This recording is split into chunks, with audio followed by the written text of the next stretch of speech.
히브리어 알파벳과 모음 제5편 테트, 테트, 테트. 영어로 철자로 테트. 히브리어 알파벳 자체도 테트. 그걸 읽는 법을 히브리어로 테트. 소리값은 트입니다. 그리고 쓰는 방법은 화살표 방향대로 이렇게 해서 여기를 한번 꼬부려 가지고 이렇게 한 번에 둥글립니다.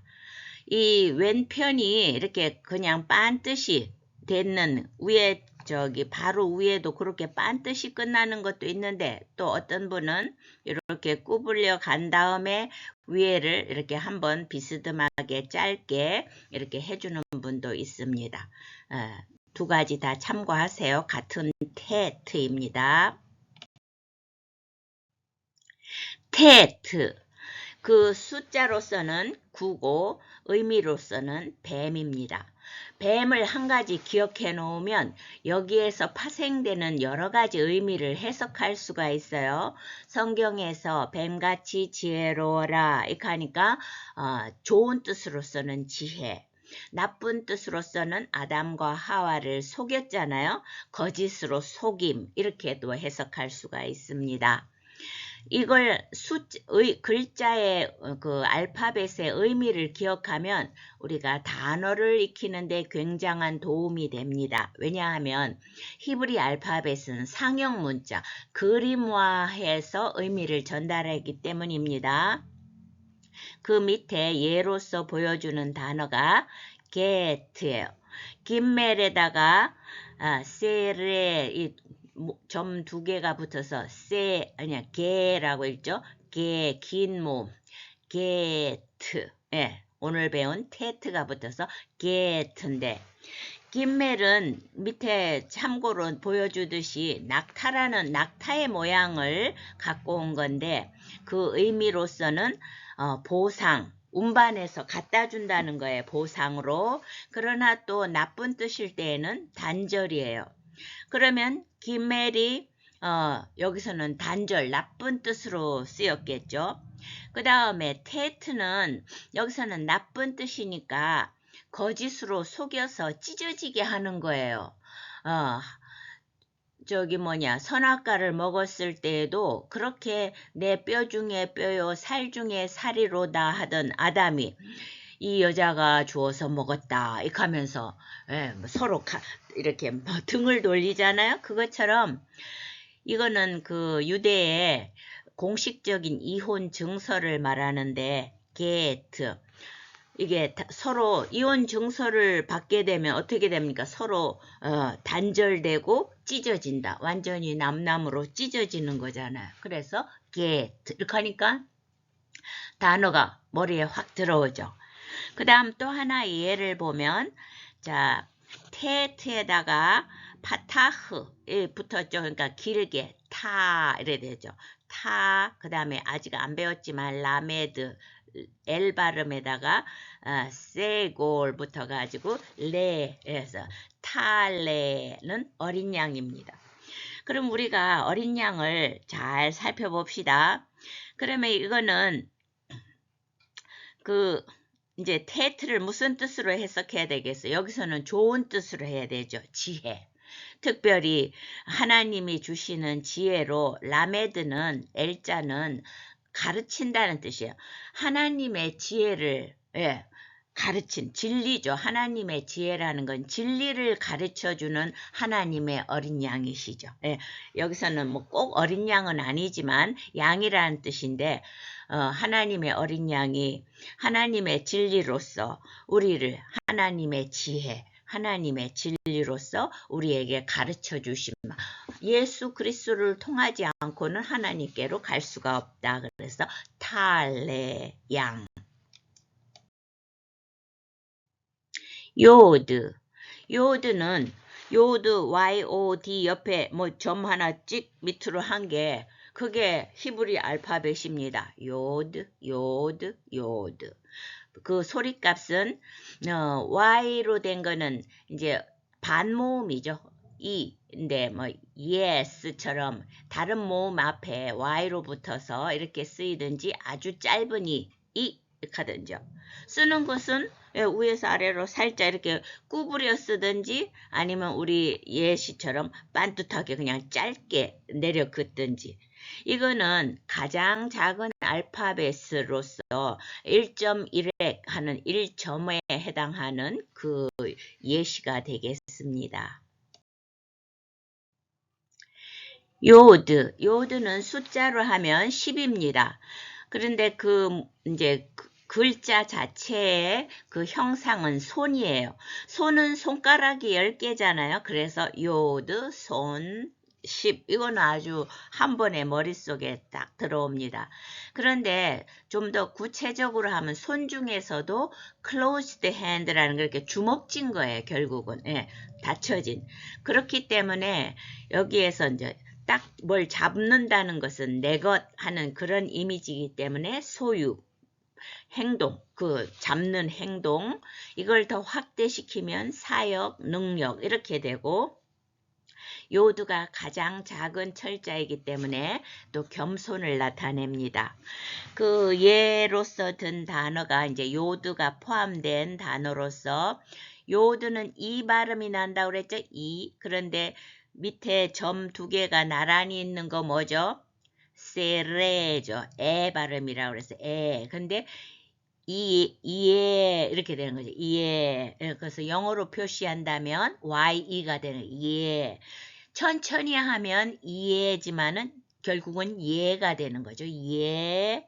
그 다음에 이게 나중에 또 배우지만 쉬 발음이 나요. 그런데 또 일자를 길게 쓰고 이거는 이제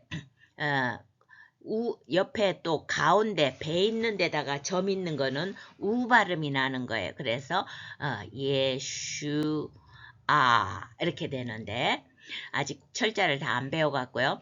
그런데 액센트가 예슈아 예수입니다. 자슈아 영어로 하면 자수아하고 여호수아 그것도 되고 신약의 예수도 되는 건데 액센트를 우리가 서투르고 귀찮고 잘 안 되더라도 언어는 처음에 습관을 잘 들여야 되기 때문에 처음에 어려운 건 당연한 거고 잘 기억되지 않는 것도 당연한 반복이 필요한 거죠. 그래도 지키려고 노력을 해야 돼요. 예슈아 자, 우리가 액센트를 꼭 해야 되는 이유가 그 다음 단어 보세요.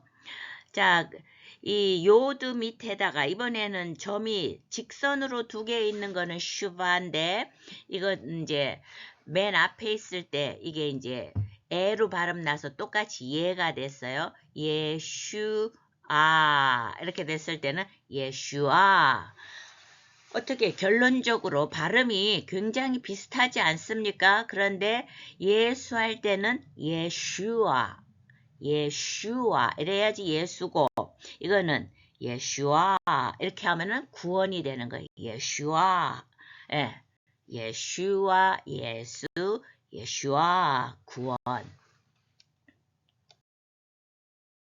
오늘은 히브리어 모음 에 대해서 정리를 해보겠습니다. 세레 이건 문법 용어죠. 자음 까만 거 네모가 자음이라고 했을 때 그 자음 밑에 점을 옆으로 2개 찍는 게 세레. 저도 앞으로 이 단어를 점 2개 하는 것보다는 세레 이걸 익히고 있습니다. 이거는 가장 긴 에 장모음이고 그래서 우리가 예문으로 든 게 쉔 이름 쉔 네임 그 다음에 세골 세 하는 건 세에다 액센트가 있으니까 요 명칭도 액센트가 있는 거예요. 세레 이렇게 큰 글자로 적은 게 액센트 있는 부분이거든요.